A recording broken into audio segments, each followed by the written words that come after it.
Assalamualaikum warahmatullahi wabarakatuh. Berjumpa dengan Ibu Kuroto Ayun. Kita akan membahas bersama tentang metode DELPI dalam supervisi manajerial. Metode DELPI adalah metode supervisi manajerial melalui pengumpulan pendapat dari sekelompok pakar atau individu yang memahami persoalan tertentu di sekolah. Pendapat tersebut dapat ditampung melalui kuesioner, lembar isian pertanyaan atau format yang telah disediakan. Metode DELPI dapat digunakan oleh pengawas dalam membantu pihak sekolah dalam merumuskan visi, misi, dan tujuan sekolah, juga dalam penyusunan RKS. Metode DELPI dapat diterapkan oleh pengawas kepada kepala sekolah ketika hendak mengambil keputusan yang melibatkan banyak pihak. Objek dari metode DELPI adalah memperoleh konsensus yang paling reliabel dari sebuah grup ahli untuk diterapkan sekolah. Tujuan penggunaan metode DELPI.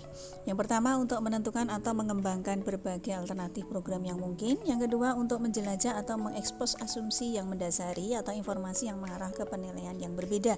Yang ketiga, untuk mencari informasi yang dapat menghasilkan konsensus sebagai bagian dari kelompok responden. Yang keempat, untuk menghubungkan penilaian informasi pada topik yang mencakup berbagai disiplin. Yang kelima, untuk mendidik kelompok responden mengenai aspek beragam dan saling terkait dari topik. Prinsip-prinsip implementasi metode DELPI. Yang pertama, melibatkan banyak pihak atau stakeholder warga sekolah dalam pengambilan keputusan. Yang kedua, berorientasi pada tujuan, dilaksanakan mengacu pada tujuan yang ingin dicapai. Yang ketiga, mengacu pada asas manfaat, dilaksanakan dengan manfaat yang jelas untuk perbaikan program di masa datang. Yang keempat, demokratis, semua peserta memiliki kedudukan yang sama dan kesempatan yang sama untuk berpartisipasi. Yang kelima, keterbukaan, pembahasan dilaksanakan secara terbuka. Yang keenam, saling menghargai, antara semua peserta saling menghargai dalam mengemukakan dan menerima pendapat. Yang ketujuh, kolaboratif, kerjasama antara kepala sekolah dan pengawas sekolah sebagai pembimbing ataupun pembina. Yang kedelapan, berorientasi kepada hasil, setiap kegiatan workshop harus berorientasi pada sesuatu yang dihasilkan bagi sekolah. Yang kesembilan, berbasis sekolah, berorientasi pada program yang dilaksanakan berdasarkan kebutuhan, kepentingan, dan kondisi sekolah. Langkah-langkah metode DELPI. Metode DELPI ini misalkan untuk menyelesaikan supervisi manajerial di mana pengawas ingin membantu mendampingi dalam penyusunan RKS. Maka langkah yang dilakukan yang pertama, mengidentifikasi individu, warga sekolah atau pihak lain yang dianggap memahami persoalan di sekolah untuk dimintai pendapatnya tentang pengembangan sekolah. Yang kedua, masing-masing orang telah diundang tersebut diminta mengajukan pendapatnya tentang pengembangan sekolah secara tertulis tanpa disertai identitas diri. Dalam hal ini, pengawas bersama pengawas sekolah sudah mempersiapkan format yang akan diisi peserta. Yang ketiga, melakukan rekapitulasi terhadap pendapat peserta dengan cara mengumpulkan pendapat yang masuk, mengelompokkan pendapat yang sama, dan memastikan semua pendapat sudah masuk atau terkumpul. Yang keempat, menyampaikan kembali daftar rumusan pendapat yang telah terkumpul, kemudian dilakukan skala prioritas yang harus dilakukan. Kemudian yang kelima, mencatat semua skala prioritas, kemudian hasilnya disampaikan dalam forum. Kemudian hasil tersebut merupakan keputusan bersama dari seluruh peserta yang dimintai pendapat. Implementasi metode DELPI dalam supervisi manajerial. Ini adalah sebagai contoh sederhana bagaimana rencana pengawasan manajerial atau RPM dengan menggunakan metode DELPI. Diawali yang pertama adalah menentukan aspek atau masalah, yaitu misalkan berupa pembinaan kepala sekolah dan tim TPS dalam melakukan penyusunan visi, misi, tujuan, dan rencana kegiatan sekolah.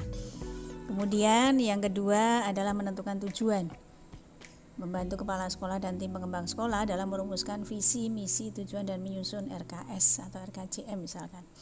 Kemudian yang ketiga, indikator keberhasilan, misalkan meningkatnya kemampuan kepala sekolah dan TPS dalam memahami konsep, mekanisme penyusunan visi, misi, tujuan sekolah, dan RKS. Kemudian yang kedua, tersusunnya visi, misi, tujuan, dan RKS ataupun RKJM secara lengkap yang dimulai dari perumusan visi, misi, tujuan sekolah. Kemudian langkah yang berikutnya, yang keempat, adalah strategi atau metode kerja atau teknik supervisi, yaitu dengan sosialisasi atau presentasi ataupun dengan metode DELPI.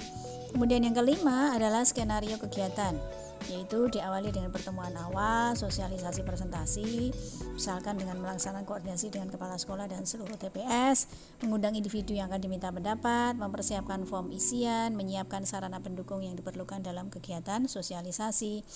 Kemudian pada saat pertemuan inti, duduk bersama dengan orang yang telah ditentukan atau diundang, kemudian memberikan penjelasan ringkas tentang tujuan pertemuan dan gambaran pentingnya visi, misi, dan ada kaitannya juga dengan penyusunan RKS, memberikan format isian yang sudah dipersiapkan sebelumnya untuk diminta pendapatnya secara tertulis, kemudian melakukan rekapitulasi terhadap pendapat peserta dengan cara mengumpulkan pendapat yang masuk, mengelompokkan pendapat yang sama, memastikan semua pendapat yang sudah masuk, kemudian menyampaikan kembali daftar rumusan pendapat yang telah terkumpul, kemudian dilakukan adanya skala prioritas yang harus dilakukan. Kemudian mencatat semua skala prioritas, kemudian hasilnya disampaikan pada forum. Hasil tersebut merupakan keputusan bersama dari seluruh peserta yang dimintai pendapat. Kemudian pada pertemuan akhir itu berupa refleksi hasil sosialisasi atau presentasi dan pembinaan, merumuskan kesimpulan untuk ditindaklanjuti, dan mengumpulkan hasil rekomendasi hasil kegiatan peserta untuk ditindaklanjuti ke acara sekolah bersama TPS. Kemudian selanjutnya yang keenam adalah adanya langkah yaitu menentukan sumber daya yang diperlukan. Pada menentukan sumber daya yang diperlukan itu sesuai dengan peraturan Menteri Pendidikan Nasional RI nomor 19 tahun 2007 tentang standar pengelolaan sekolah. Kemudian juga panduan penyusunan RKS dan juga sarana prasarana berbagai hal yang mendukung.